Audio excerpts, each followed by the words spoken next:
What big mistakes are you making pond fishing every time? Find out in just a minute right after this.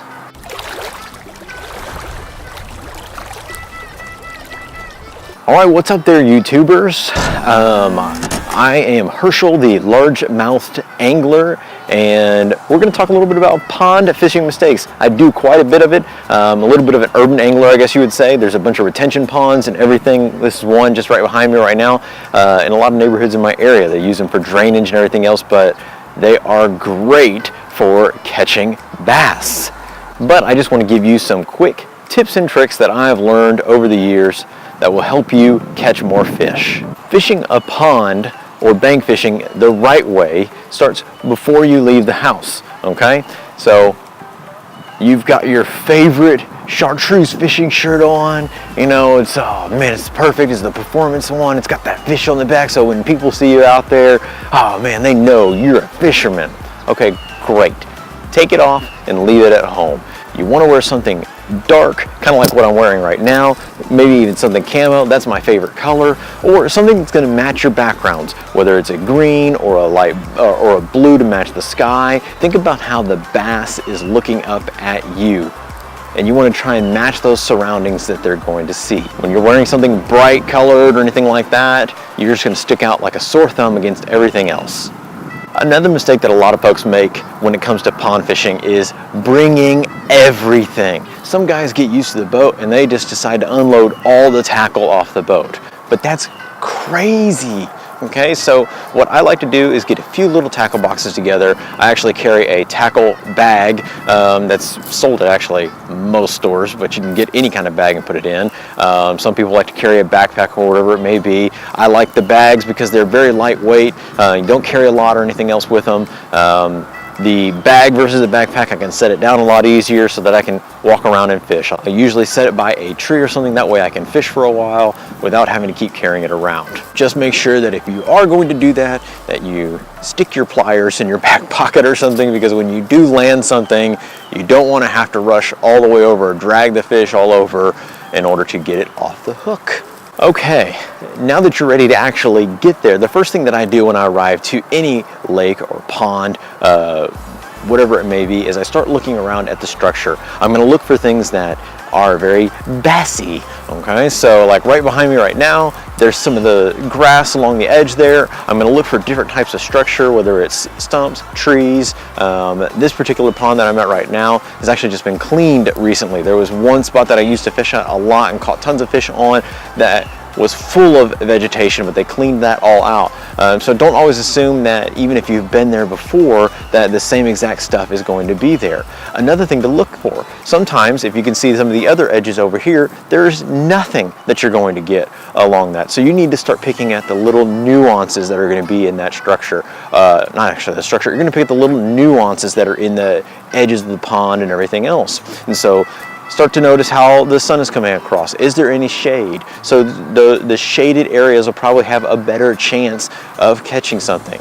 Start trying to find a bunch of little things more than anything else. Okay, so now we've picked out our spot. Fantastic. Now you're sort of ready to fish. Now when you go up and you walk up to an area to fish, don't just stomp all the way right up to the edge. My dad used to pitch a fit growing up when we'd be walking through the woods, and he would tell us the same thing time and time again: pick up your feet. And his point was that, you know, we were just walking too slow or anything like that, or making even stomping. But his point was, be quiet. Okay, when you walk up to the spot that you're going to, you need to be quiet. Now, necessarily talking isn't the biggest thing, but I'm talking about the actual actions that you're making with your feet and everything else. The sound can travel faster through the ground and through the water than it can through the air, and so you can actually spook the fish by just not being careful how quietly you walk up. When you walk up, there's another mistake a lot of guys make. They walk straight all the way up to the bank like this.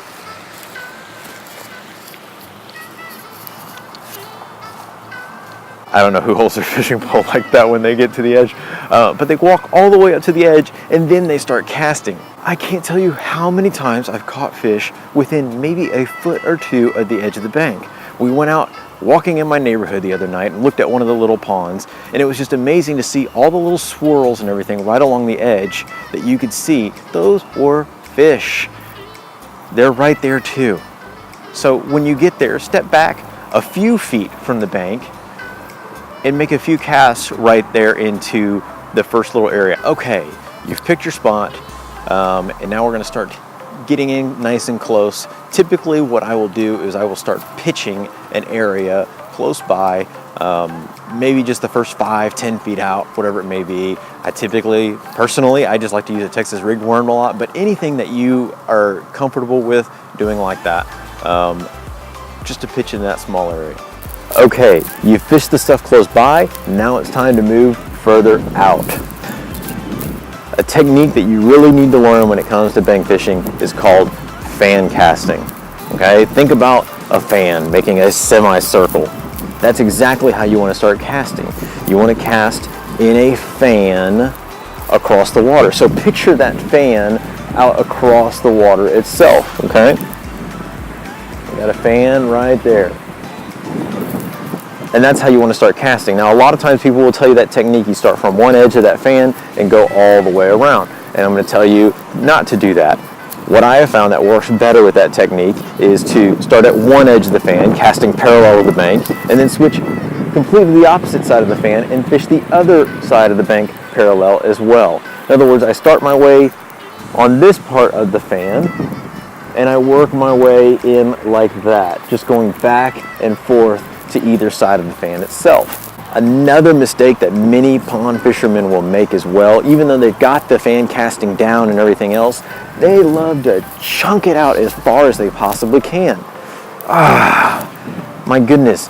Again, I go back to how many times that I've caught stuff within feet of the bank itself. So really, what I actually do is multiple fan casts.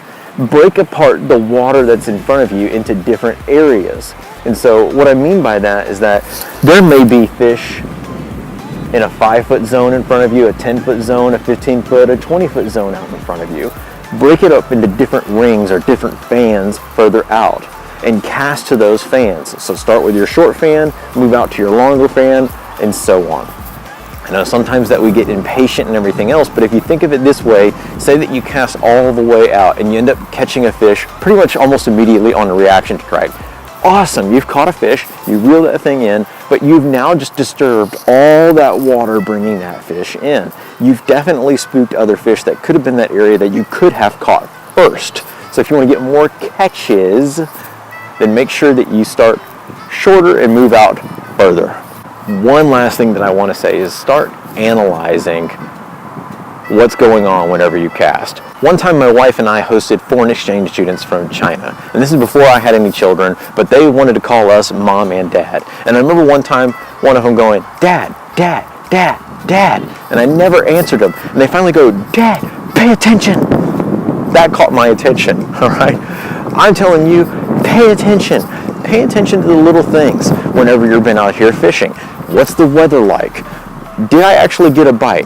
Did I not get any bites? Did I catch something? What little things, what little tweaks that you've made or haven't made or that you could possibly make that's going to make you more successful in the next cast? I'm not saying to take all the fun out of fishing and everything else, but you need to kind of keep a log, an idea of what's working and what's not working, because in all reality, you want to catch more fish, right? Thank y'all so much for watching the video today. Please make sure you give me a thumbs up and subscribe to the video. I'm Herschel, the largemouth angler, and I'd rather go out and get skunked than to not go out and find out I could have caught something great.